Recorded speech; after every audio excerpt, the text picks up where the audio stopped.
One, two, three, let's go! Hey Spartans, my name is Kayla Stallworth and I'm your ASB president.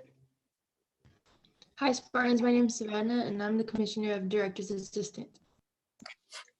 Hi, my name is Abby and I'm the Commissioner of Director's Assistant. Hi, my name is Samantha. I'm Commissioner of General Assistant. Hi Spartans, my name is Serenity and I'm Commissioner of Sound.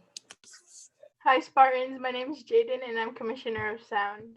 This is our third podcast and today we brought in 3 special guests so we can get to know what they've been doing during quarantine. Okay Spartans, and now for our special teacher guest, Mrs. Gonzalez.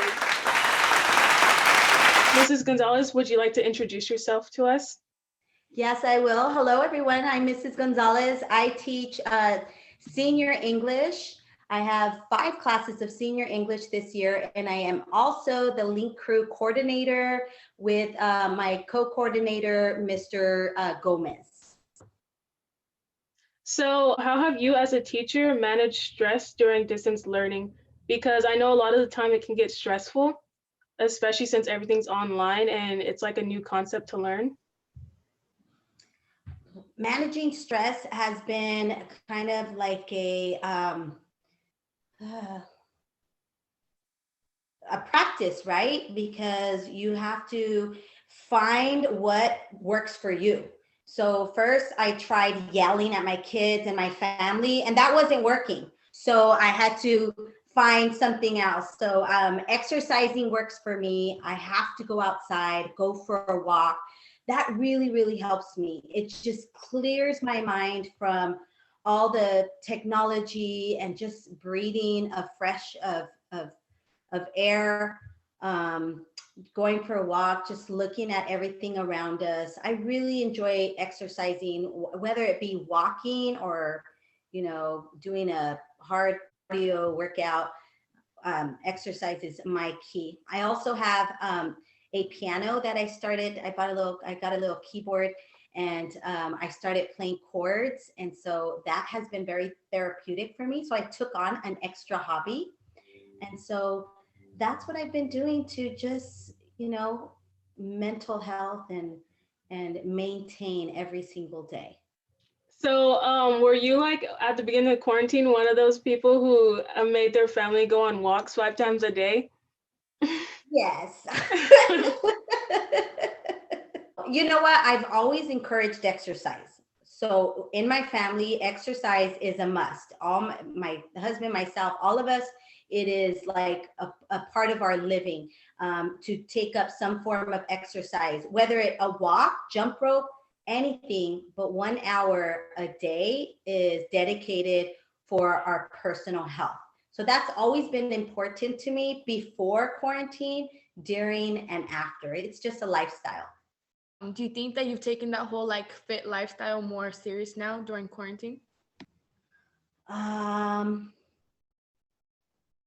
No, I've always enjoyed it. I've always liked it since I was, since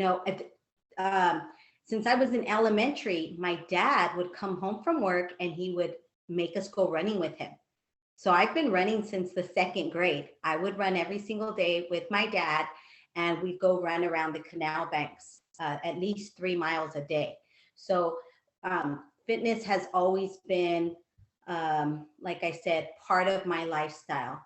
However, being a lot more conscientious about my vitamin intake, about the foods that I eat, that I have been a lot more strategic, because I believe now with the way our world is, we have to be proactive in the way we live our lives. And being proactive means taking care of our bodies, not after we're sick, but before we get sick.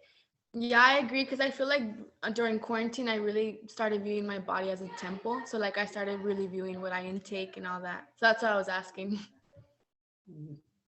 So what do you miss most about in-school learning?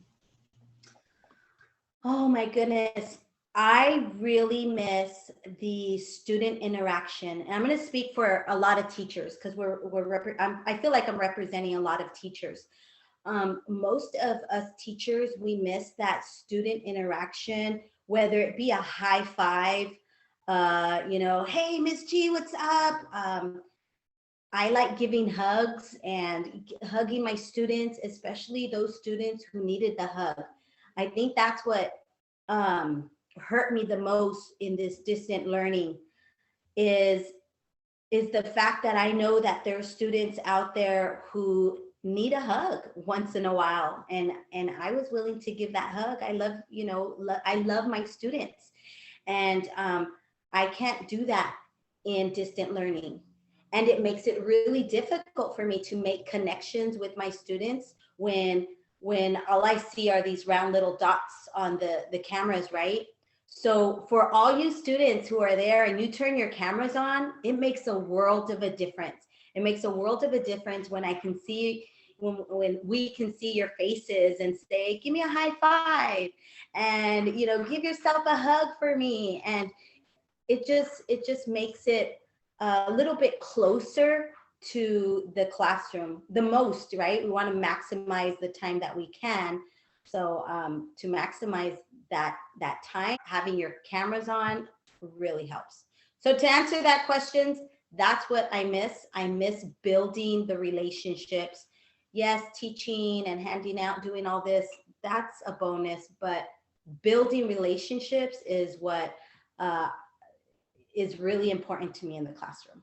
I do recognize when I do have my camera on, you can see like the energy changes in the classroom, and the teacher is a lot more enthusiastic about what we're doing. And the students feel the same way too.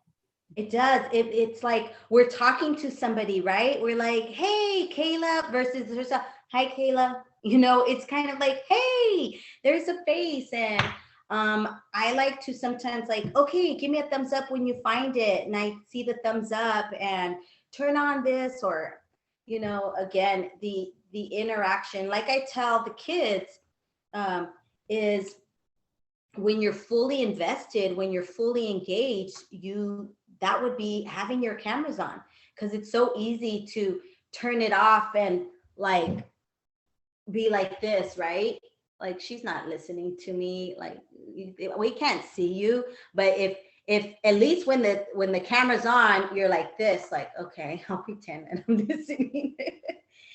Another thing I see students do is they freeze themselves, like to pretend they're listening. We got your number, y'all. So you're frozen like this. And it's like, I know they're frozen. You don't have to pretend to be listening.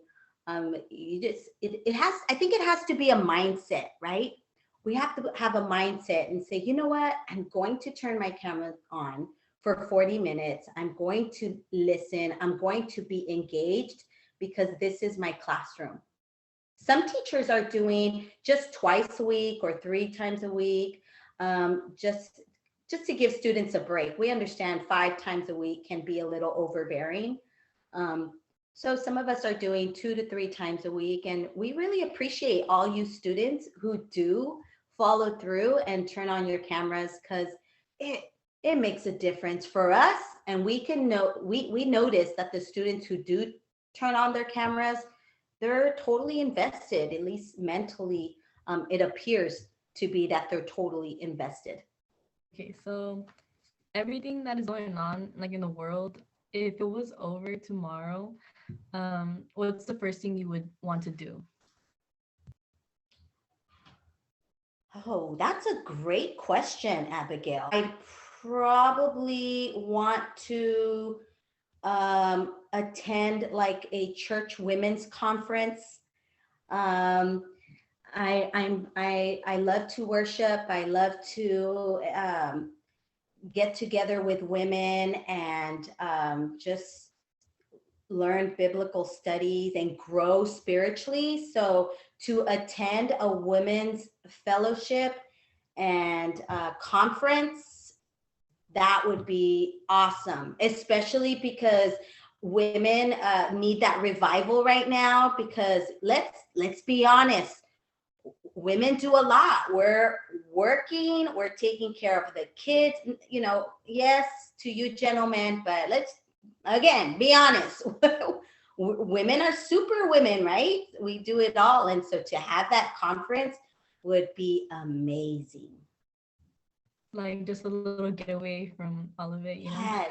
Yes, a getaway just for women. And it's going to happen. Just we have to be patient. Okay, Ms. G, I have a question for you. How do you feel about COVID-19 affecting students' mental health? Senior students were given an assignment where they can choose any topic that they like to write about. And ironically, so many students are talking about mental health. And I was seeing the topic, and it's mental health, anxiety, depression, mental health, anxiety, depression. That topic was, number one topic chosen. And so I see that it's evident. And I feel like helpless almost. What can we do as teachers? Where before there was a few and we would refer them to the counselor or be able to sit down and talk to them. Now we don't have that option. I can't pull out a student and say, hey, can you stay after class? Let's talk. I can, but more likely that student doesn't want to turn their camera off, or that student isn't even joining class, or they just they're asleep, because after I do ask them to stay, I'm calling on their name and they don't stay. So I think it's a big problem, and some research shows that it's even becoming a bigger problem than COVID. So that's something that we're going to have to look into as what are we going to do to help fix and adjust all our students who have to come or want to come back and have to come back, and they have all these different issues that were added to their academic issues, right?